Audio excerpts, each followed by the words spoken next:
Hello, I'm John Sweetenham, the Associate Director for Clinical Affairs at UT Southwestern's Harold C. Simmons Comprehensive Cancer Center and host of the ASCO Daily News podcast. For my guest today, I'm pleased to introduce Dr. Marc Braunstein, a hematologist and oncologist at NYU Perlmutter Cancer Center. We'll be discussing key posters on advances in hematologic malignancies that will be featured in the 2022 ASCO Annual Meeting. Our full disclosures are available in the show notes, and disclosures of all guests on the podcast can be found on our transcripts at asco.org/podcasts. Marc, it's great to have you on the podcast today. Thank you, John. Pleasure to be here. So, Marc, there are going to be some very interesting abstracts with some provocative results presented at the ASCO meeting this year. I know we've selected a number of these to speak about today, beginning with abstract 8027 on the subject of multiple myeloma. And this, I think, is a long-term follow-up study for long-term survivors of multiple myeloma, more than 12 years out now. Can you comment on this and let us know what you believe the key take-homes from the study are? Sure, absolutely, John. So this was a prospective registry that is in place since 2009. And it's composed of various practice settings, but primarily community practices where most patients get their myeloma care. And what they did was they looked at about 1,400 patients with newly diagnosed multiple myeloma across 250 sites in the U.S. between 2009 and 2011, who were included in the registry. And the participants also filled out quality of life surveys. And they compared a group of long-term survivors who had more than 8 years of follow-up to patients who were not long-term survivors below that 8-year threshold. So about 20% were in the long-term survival group and 80% in the non-long-term survival group. And they basically characterized those two groups. And what they found was that the individuals who did have long-term survival were generally younger, median age of 62 versus 68, and had better performance status, were more likely to receive stem cell transplant, about 66 versus 60%. And therefore, the implications of this is that patients who fit those criteria may have a better prognosis in addition to the other, cytogenetics and other factors we use as prognostic indicators. And what was also interesting was that the 8-year overall survival of the overall group was about 36%. So, we still have room to go in terms of bringing new therapies to extend survival in this condition. And only 20% of the total population were long-term survivors at that 8-year threshold. So those were the general findings of the abstract. So do you think it gives us new information on patient selection for more intensive therapies up front? Well, I think it certainly tells us which patients were more likely to have longer-term survival. And I think we know in multiple myeloma that it's essential to really use the patient's presenting features, their disease features, their comorbidities, and their degree of fitness or frailty to guide how intensive a therapy or a regimen we can devise for that individual patient.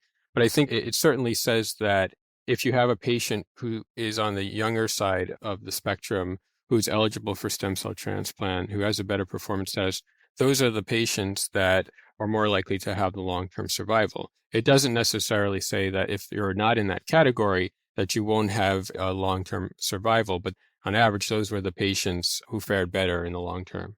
Okay, so staying for a little while on the subject of multiple myeloma, abstract number 8037 is really addressing a very different question, and it's the application of circulating tumor DNA analysis and its association with relapse in patients with refractory myeloma. Would you comment a little on this and maybe let us know what you think the significance of this will be for the future? Sure. My colleagues in the solid tumor space are using circulating tumor DNA regularly, and in the myeloma field, we're a little bit jealous of them. So it's helpful to have a study like this that's looking at circulating peripheral blood markers, in this case, circulating tumor DNA, to help guide various prognostic or predictive indices that will help us guide therapeutic decisions. So This was a study where they looked at patients who were enrolled in a phase 2 study of a 3-drug regimen of carfilzomib, flutamide, and dexamethasone, the MM17 study. And they took 50 transplant-eligible multiple myeloma patients who were refractory to their first line of therapy. And they collected bone marrow samples and peripheral blood at 3 time points, at baseline, at the 3rd cycle of treatment, and at the end of the study or at the point of refractoriness to that regimen. And they collected about 187 samples in total. And they used a sequencing technique to determine variants of 22 gene signature known to be mutated in multiple myeloma. And what they found was a particular gene signature that was associated with shorter progression-free and overall survival in that phase 2 study. And those genes included known oncogenic drivers, including NRAF genes, ATM, and P53. What was particularly interesting among the circulating tumor DNA mutations was that they were found in about 88% of patients at the start of the study. So what that tells us is, number one, circulating tumor DNA offers a wealth of information that can be highly valuable in multiple myeloma, which is a disease where we typically rely on bone marrow to assess the status of the plasma cells and status of the mutation profile. And number two, that many of these mutations may be present earlier on in a disease that we know evolves in a clonal way that leads to disease progression. So I think there's still a lot of information we have to learn about the utility of circulating tumor DNA in myeloma, but this study certainly shows that there's a lot to be explored in terms of the mutational profile in peripheral blood in myeloma. A couple of questions that arise for me out of this study. First of all, do you think this is going to have any implications for future study design and patient selection? Definitely. I think the whole field in multiple myeloma is progressing quickly in terms of how we assess response, how we use minimal residual disease, and moving more towards using novel markers in peripheral blood, including mass spectrometry, and now perhaps circulating tumor DNA, to look at surrogate markers for survival. And so what this abstract is showing is that we could potentially use circulating tumor DNA both as prognostic markers, potentially as disease response markers, and prognostic markers to guide which patients may be more likely to have a shorter survival. So I think this has a lot of implications for how we design future studies. Yeah, and the second question, do you think this is the beginning of the end of bone marrow analysis in multiple myeloma? So I can tell you, if it is, patients, I think, will be very happy.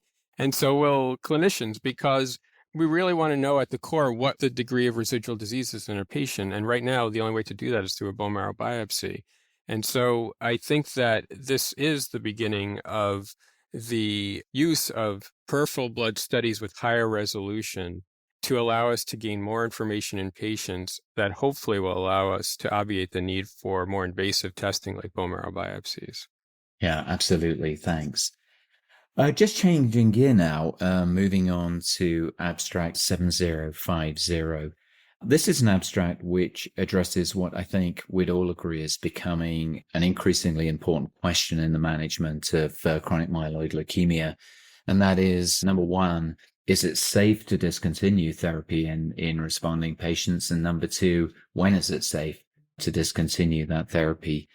So, this is an abstract that is looking primarily at CML. And you know that we're making a lot of progress when we can begin to talk about discontinuation and de-escalation of therapy.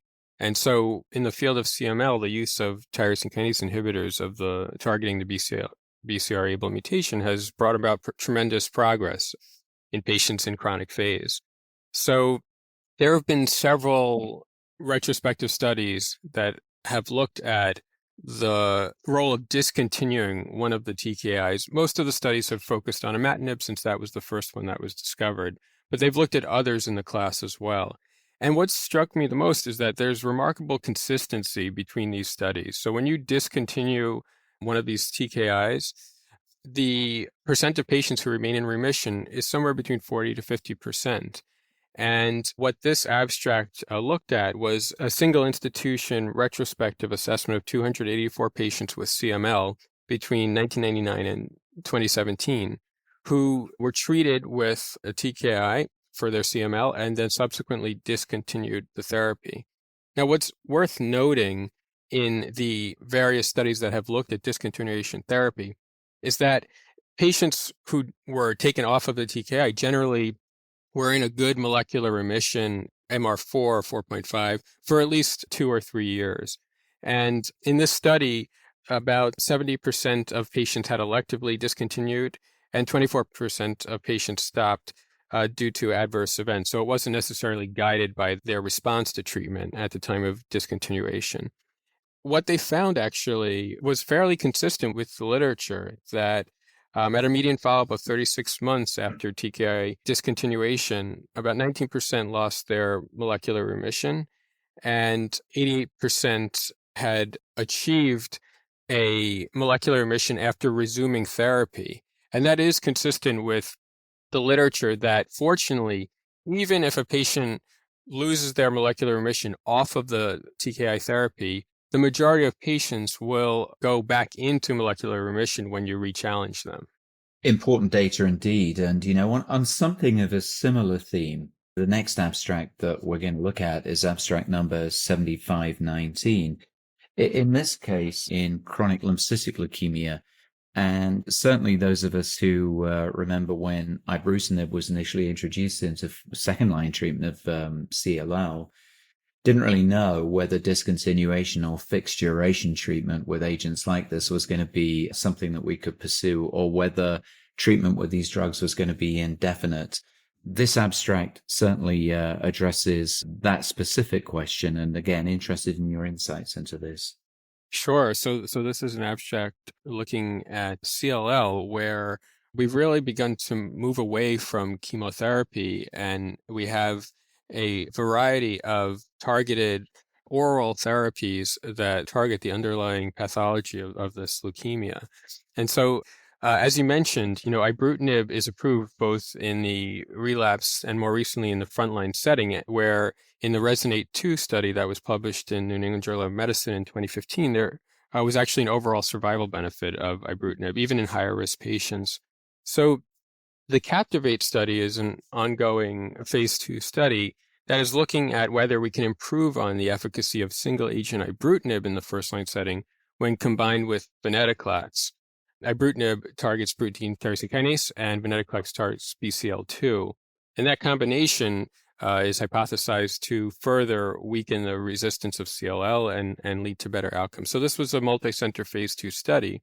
And in this abstract, they looked at the 3-year follow-up of patients who were actually able to discontinue therapy on this regimen. So just as a bit of background, ibrutinib is typically continued until progression, and venetoclax, as it's been studied in the first-line setting with obinutuzumab, is given for about 12 months. So in this study, they looked at the patients who, at 3-year follow-up, they looked at the patients in the cohort who were off therapy and looked at the percentage of patients who maintained a complete remission at 3 years. And that complete remission rate was about 57%. The majority of patients, greater than 95% of patients, were alive at 3 years, even in the high-risk cohort. So I think the implications of the study is that upfront oral targeted therapies, when you combine ibrutinib and venetoclax, really produces tremendous responses that are durable. And it's found even in the high-risk patients who are expected not to do quite as well, at 3 years. Yeah, I agree. I think it's very reassuring, actually, to see these durable responses with this fixed duration regimen. And to conclude, abstract number 8011 was an abstract which addressed treatment in the first-line setting for multiple myeloma. And again, wonder if you could comment on this study. Sure. So this is a study looking at the GRIFFIN regimen, which was a phase 2 randomized study of daratumumab plus lenalidomide, bortezomib, and dexamethasone, so dara RVD versus RVD alone. And in that study, the primary endpoint was stringent complete remission, and this has been previously presented and published that the stringent CR rate was significantly improved, 42% versus 32% when you include daratumumab up front. And in this abstract, they looked at the sustained rate of minimal residual disease negativity, which is basically the deepest possible remission you can achieve in upfront therapy in myeloma. What they found was that, again, when you looked at the quadruplet regimen versus the triplet regimen, the rates of MRD negativity were just improved with the quad regimen. So at a median follow-up of 38.6 months, there were about 54 versus 20% of patients who were MRD negative at 12 months amongst the patients who had achieved a CR, and 59 versus 17% MRD negative among the patients who achieved a stringent CR, favoring the daratumumab arm. So I think this abstract shows the benefit of including a monoclonal antibody upfront in newly diagnosed myeloma patients, combined with stem cell transplant and maintenance, allowing for sustained MRD negativity. Do you think this represents a new standard of care? I do. At our institution, we've adopted this regimen for most newly diagnosed transplant-eligible patients. I think the data clearly show improved depth of response and MRD negativity rates. And I think that there are a number of ongoing studies looking at the role of monoclonal antibodies in the maintenance phase as well. And I'm especially excited this year at ASCO. There's a plenary session involving myeloma looking at patients who received RVD up front and then went for transplant. But I think we can improve on that regimen by including monoclonal antibodies and immunotherapies up front. And I do think it represents a new era of immunotherapies in multiple myeloma. Well, thanks, Marc. I mean, to your last point, it sounds as if there is a lot, including these abstracts, to look forward to at the upcoming ASCO meeting. So we really appreciate you sharing your insights into these abstracts with us today. Sure, my pleasure. Thank you for having me, John. And thank you to our listeners for joining us today. You'll find links to the abstract discussed today on the transcript of this episode. And finally, if you value the insights that you hear on ASCO Daily News Podcast, please take a moment to rate, review, and subscribe wherever you get your podcasts. The purpose of this podcast is to educate and to inform. This is not a substitute for professional medical care and is not intended for use in the diagnosis or treatment of individual conditions. Guests on this podcast express their own opinions, experience, and conclusions. Guest statements on the podcast do not express the opinions of ASCO. The mention of any product, service, organization, activity, or therapy should not be construed as an ASCO endorsement.